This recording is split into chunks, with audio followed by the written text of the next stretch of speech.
Hello, Lauren here with Lauren Elizabeth Fine Art, and I help beginner through professional level artists reduce stress while mastering the art of animal art. Well, I just finished my creative color guide for pet and wildlife acrylic portraits, and I thought it'd be great to have a tutorial like this Seahorse tutorial demonstrating a lot of my color secrets.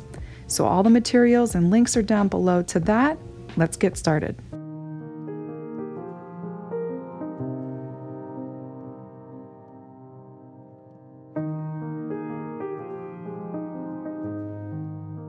Alright, so with a large flat brush and the colors cobalt blue, emerald green, and white, that's cobalt blue, emerald green, and white.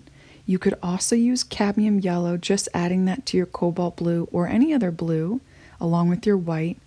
And with a flat brush, I'm going vertically on my canvas as well as the sides and making it so that there's parts that are blue, parts that are light green, parts that are dark blue, just to have that really nice variation of blues and greens. Once all those colors are down, what I like to do to better blend those colors together is I'll add just a tiny little bit of white paint to my brush and just kind of spread that around so that I can blend all those colors nicely together. Just be sure as you're adding the white that you don't lose those dominant areas of your blues and greens and light blues. Once you're done your background, let it dry or become tacky, and then we'll move on to drawing with our paint. Using a liner brush, I'm going to start drawing the seahorse with our Phthalocyanine Blue paint. Just a little bit to the right of the center of my canvas, I'm going to start drawing the head. I like to use lines and shapes. So I'm going to use a line for that long snout and then a circle connected to that line for the head. For windy bendy animals like this seahorse or snakes, I will use this technique to really capture the curves. I'm going to paint a line that starts from the back of the head and connects to a half oval.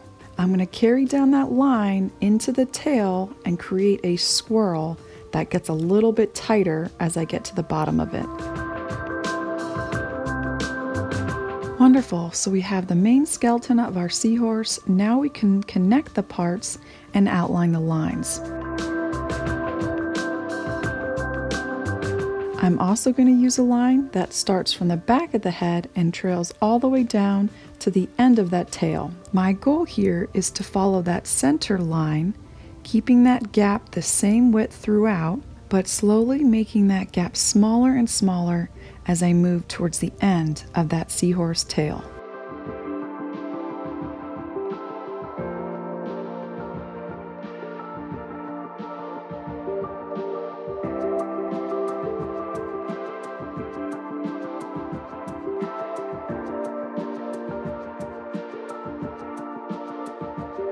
Next, I'm going to work on that back fin. I'm going to create a backward C that's really small, followed by a regular shaped C attached to a much larger C that connects those two C's together. Next, I'm going to outline the top and bottom parts of the snout, leaving a tiny little gap at the front bottom of the snout. Now let's add some texture. So I'm going to create curved lines that go along the back and down along the tail that are joined together, equally spaced. So I'm going to create these lines so they create these little spikes that come out along that outline that we made for the back. It'll cut through where we made that back fin, and then it'll trail down and get a little bit smaller as we move to the very tip of that tail.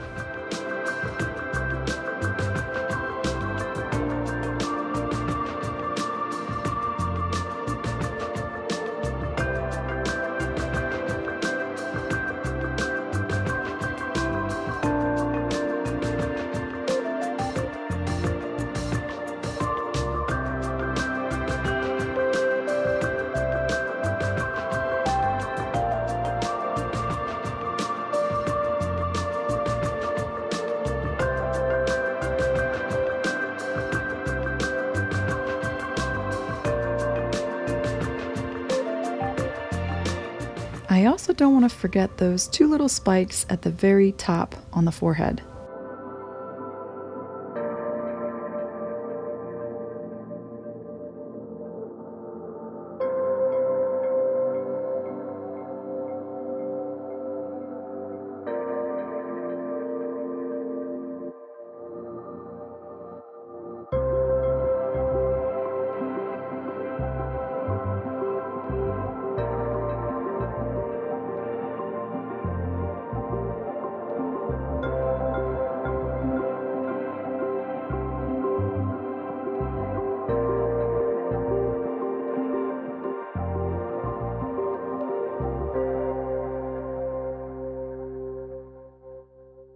Alright, now it's time to draw our jellyfish.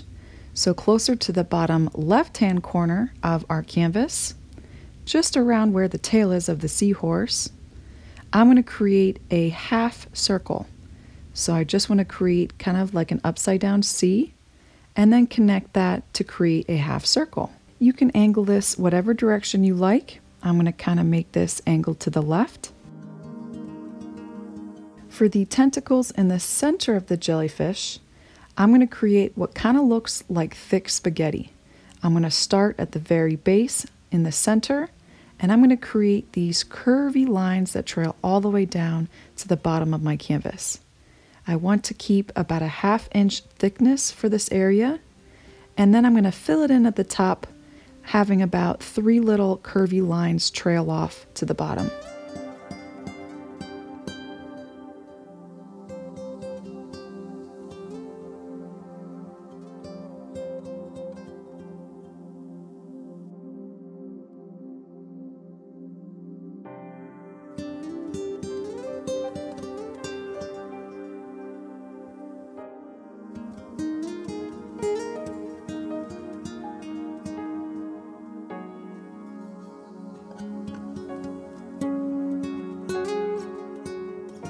On the very top of that half circle we made for the head, I'm going to create just a very loose star, kind of rounded, just at the very top there.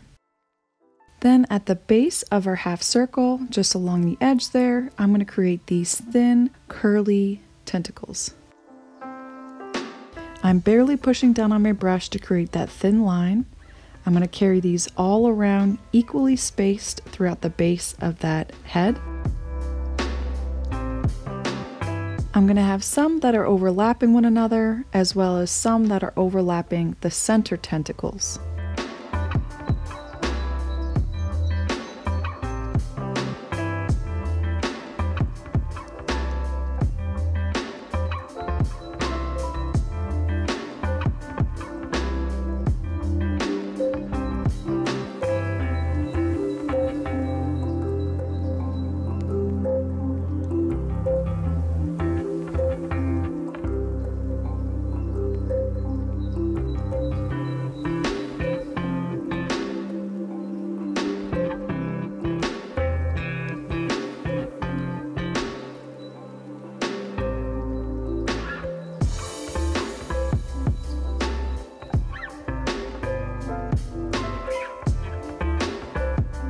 Next, I'm going to split the head of that jellyfish into little sections equally spaced, starting from that little star that we made at the top of the head.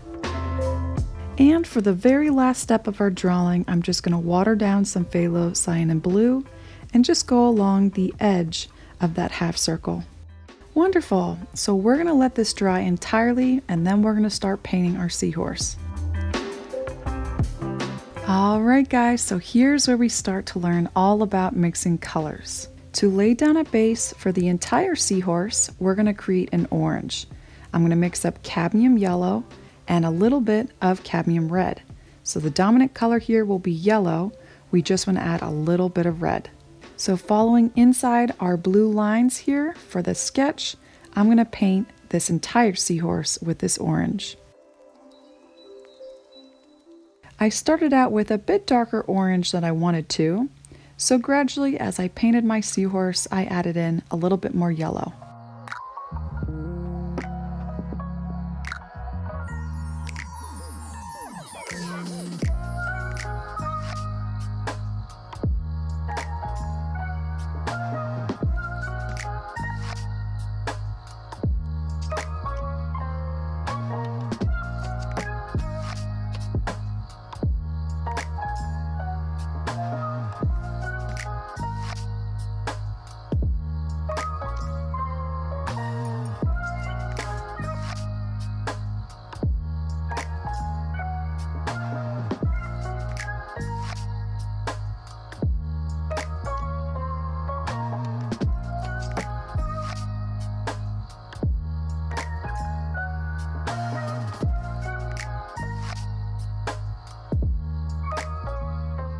Now this isn't actually going to be our main primary orange that we're going to be working with.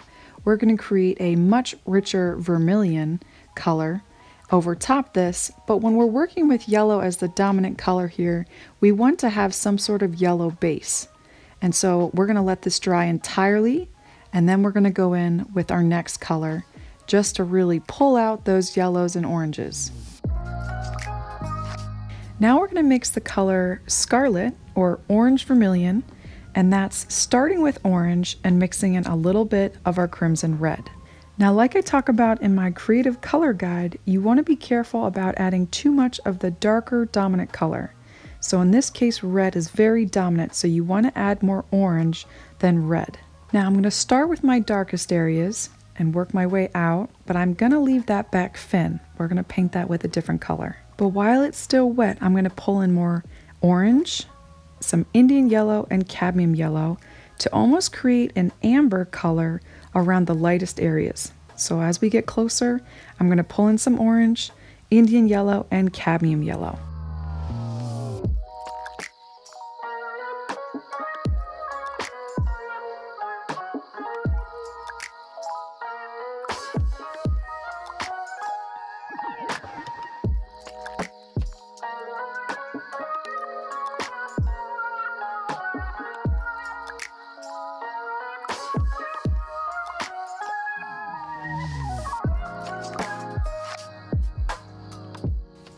Because the complementary color of orange is blue, I like to leave some of that blue outline there just to kind of give it a bit of an abstract style.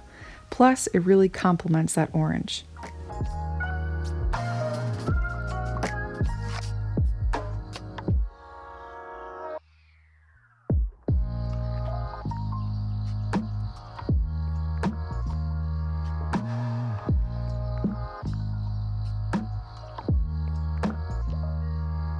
So here I go with my medium tones, adding in some Indian yellow and a little bit more orange and cadmium yellow.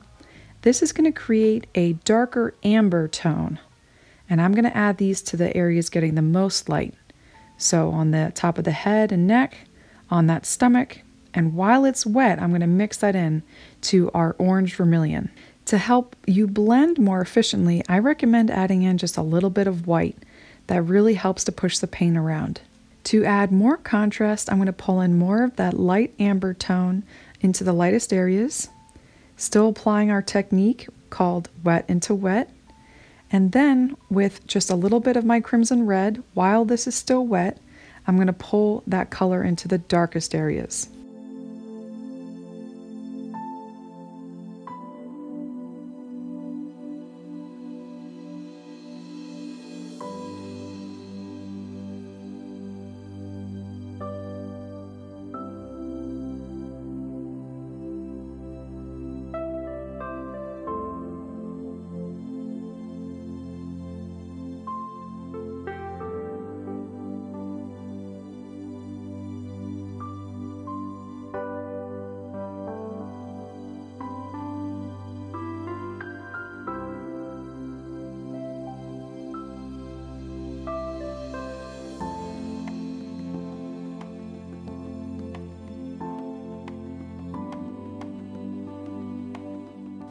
You can see I'm working with little tiny brushes here because seahorses are really petite.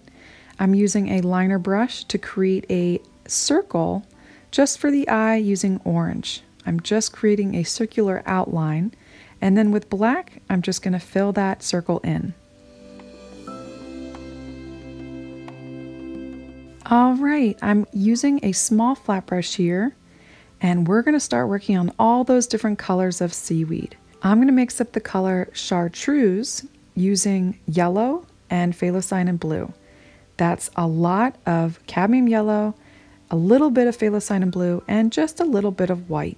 This is going to be the seaweed the seahorse is holding on to, so I'm going to start with it overlapping the front of that tail, but then moving behind it. The key to getting this color is not adding too much blue, otherwise that'll just make a green. So we want to add a lot of the yellow and just a pinhead size amount of blue into our yellow. If we need more, we can always add a little bit more, but it's better to start with a small amount and mix in that way, as opposed to adding too much of the dominant color and having to start again. I am going to, however, add some more blue to the bottom where it's getting the least amount of light. The other reason I'm doing this is because red is also a dominant color that is making that yellow a little transparent. It's a very thin color and not as dominant as our blues or our reds. Now this color is a characteristic seaweed green. We're not going to waste it. We're going to continue making little seaweed plants with it. Now I really want you to have fun with this. Seaweed moves in all different directions. They come in all shapes and sizes. So you aren't limited to just making these long stalks that are kind of curved. You can add all different kind of textures, shapes, and colors. Now, did you know that you can get a brown using all the 3 primary colors? I'm going to create a brownish green using a lot of yellow, a tiny bit of red, and a tiny bit of blue. So I want a lot more yellow here so that it overpowers and makes it more of a dark green. Now, if I wanted to make that even more brown, I would add a little bit more red. And even if I wanted to make it a light brown, I could add more yellow and some white.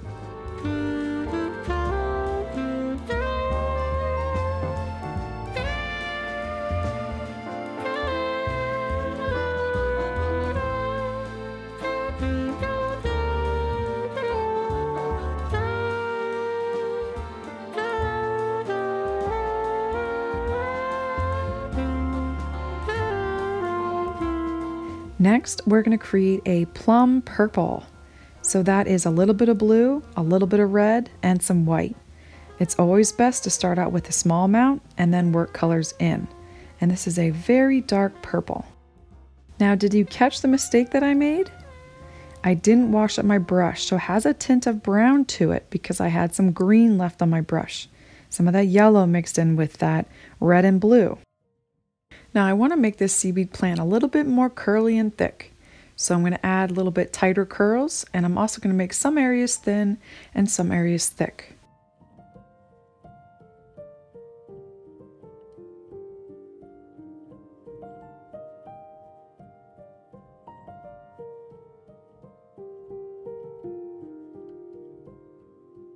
Now I'm going to start working my way to the left, and we actually want to overlap the jellyfish but still work behind the seahorse.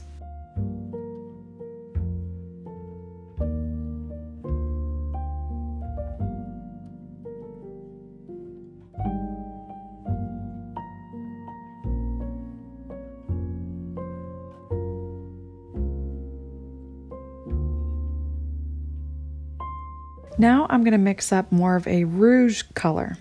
I'm going to add more white and more red to the mixture of purple that we were just working with. Now just to clarify, these are all different colors of purple, just like we were just mixing up all different colors of green.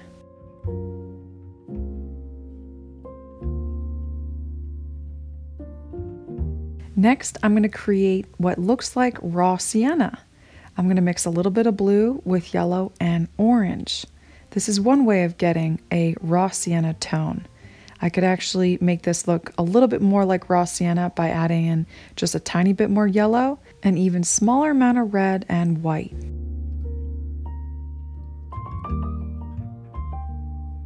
Now I feel like I have a bit too many dark colors on the left side, so let's create a lighter chartreuse. Do you remember how to get that color? We start with our yellow and we add in a pinhead size of blue.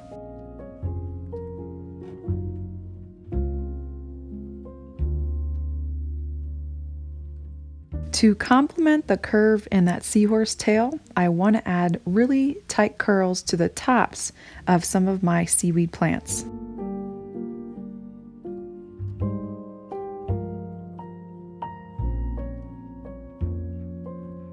Do you also remember what I said about just the transparency of yellow?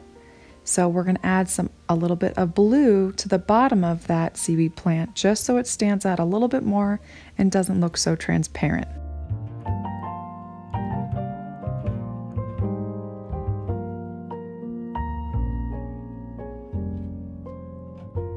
Another easy way to get a brownish green is just by mixing up yellow with a bit of blue and some raw sienna.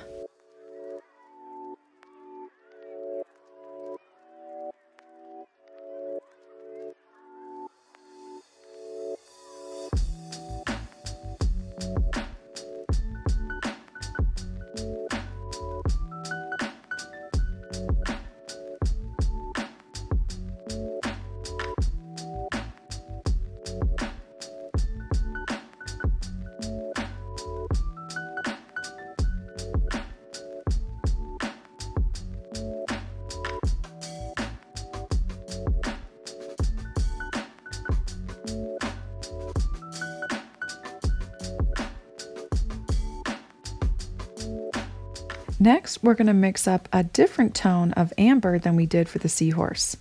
Still using similar colors though, Indian yellow, crimson red, and white. I like this color a lot because it kind of has a bit of a pink tone to it.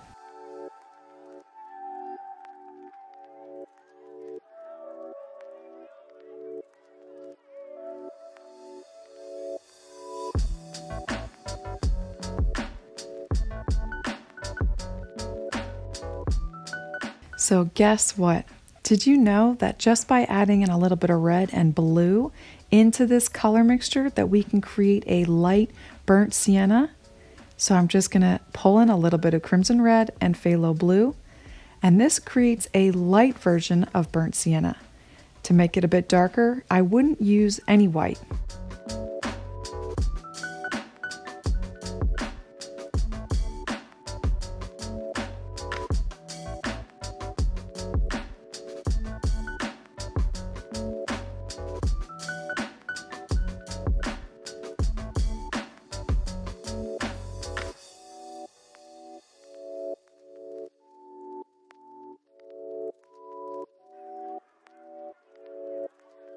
I love my chartreuse. I love saying it too. So I'm going to make some more with white, lots of yellow, and a tiny, tiny bit of blue.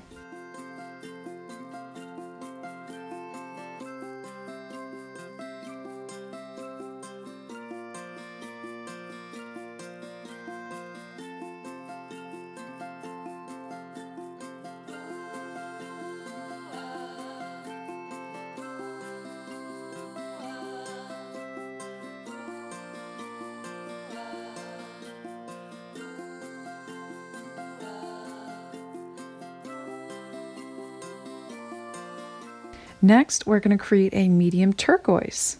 So this is going to be, we want to make a light blue first with our white and a phthalo blue, just creating a light blue. And then we would add just a tiny bit of yellow into that. And this is going to be our medium turquoise.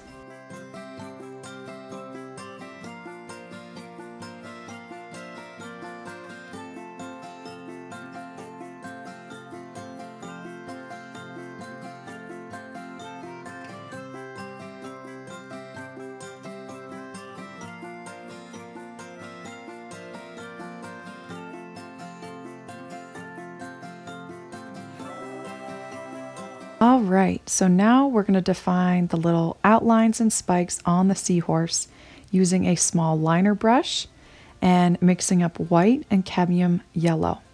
That's white and cadmium yellow. Starting from the center of the head, just behind the eye with a little gap, I'm going to create a line in the center of the seahorse that reaches all the way down along the tail but stops about halfway.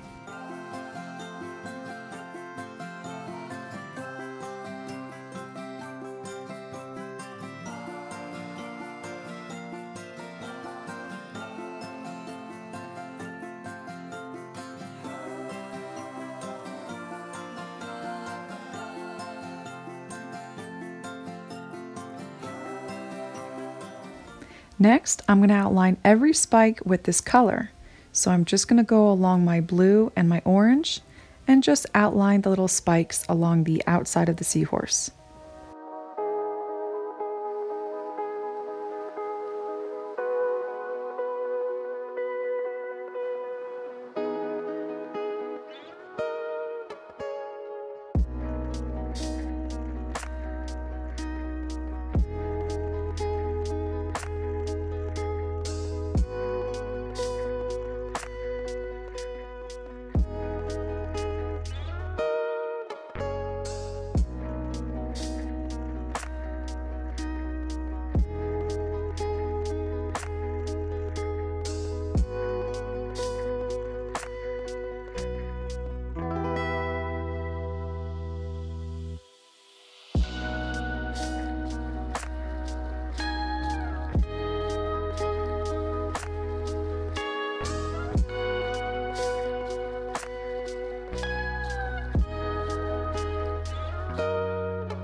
keeping the same line width as the line that we started with, I'm going to start at the center of the neck and just cut that belly in half.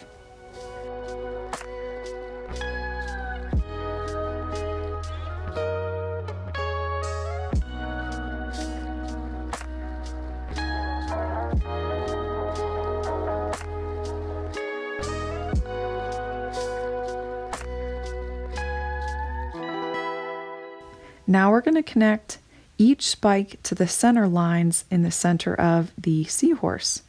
I'm going to space them out equally, and that should work out with each spikes that we made.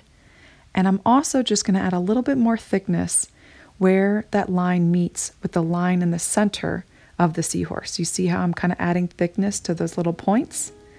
And so that's just showing the spike that is facing us, not the spike that's kind of at an angle.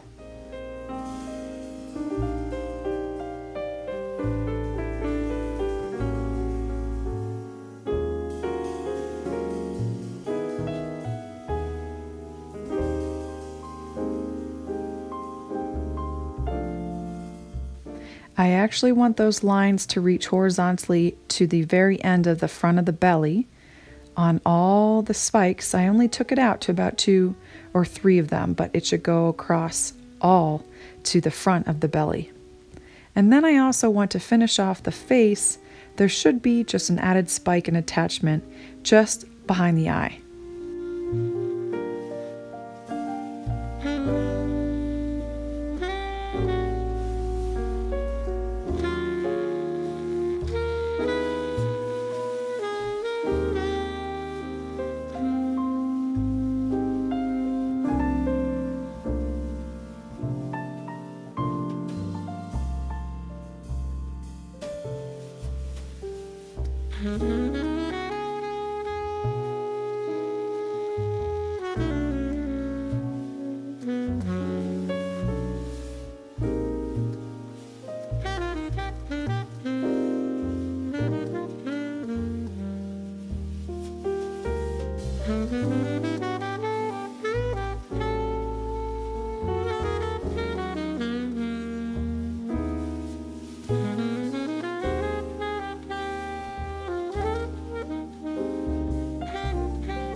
Alright, so using just white and my liner brush, I'm going to create these clusters of lines, but they're not going to be touching one another like when we do fur, but they're going to be the same length and width, spaced out evenly, going along the fin.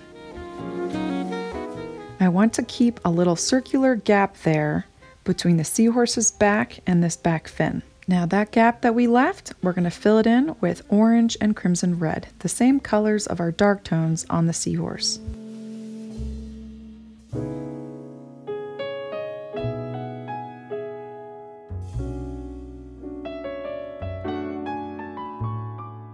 Alright, now we have to paint our little jellyfish friend in the lower left-hand corner.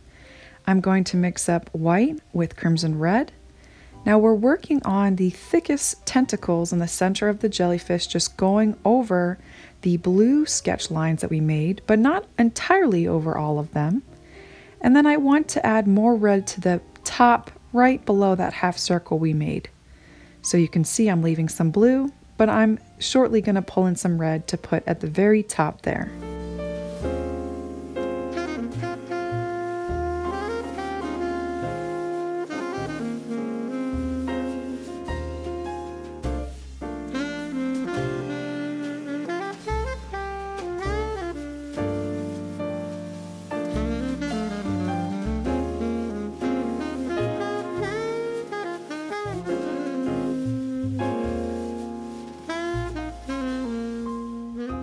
To make it look like it's kind of see-through, transparent, I'm going to pull up that pink just a little bit into the head of the jellyfish.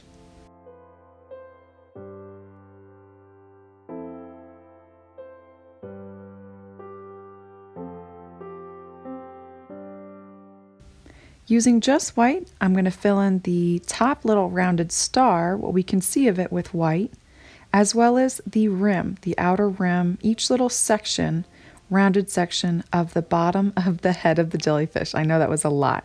So each little section here that we broke it up with our lines, I'm going to paint in with this white. I'm also going to use white to fill in that little rounded star on the top of the head.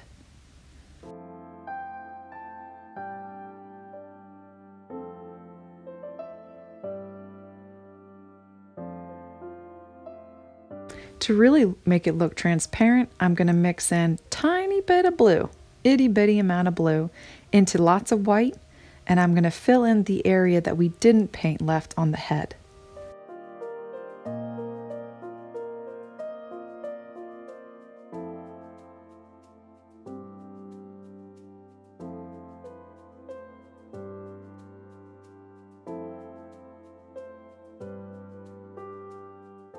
Using just Phthalocyanine Blue, I'm going to cut into each section on the head and pulling it all the way down into those little thin tentacles on the outer rim.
To lighten up more of the areas that are really dark and very extreme in comparison to that light yellow, I'm going to create what's called a wash. I'm going to mix up Indian yellow and cadmium yellow with lots of water left on my brush and just paint over those areas that I want to lighten up. I'm going to add that to the face, the snout, and the belly.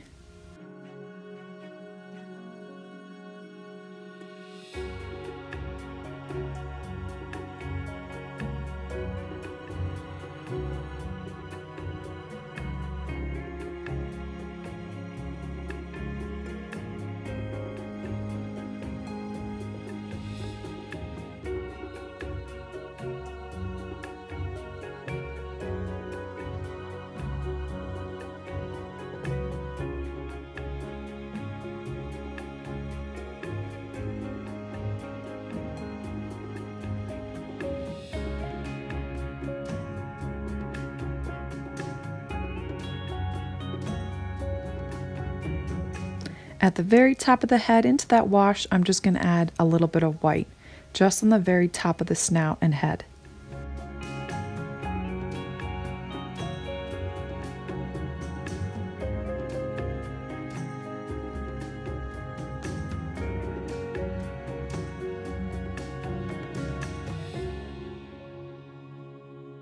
I want to still use my white, but I want to make sure I have a clean, damp brush before I go in with that little white highlight on the eye. So making sure that I just have a tiny amount of white on there, I'm going to dab a little dot, and then I'm going to go in and make little circles that are outlines for the bubbles.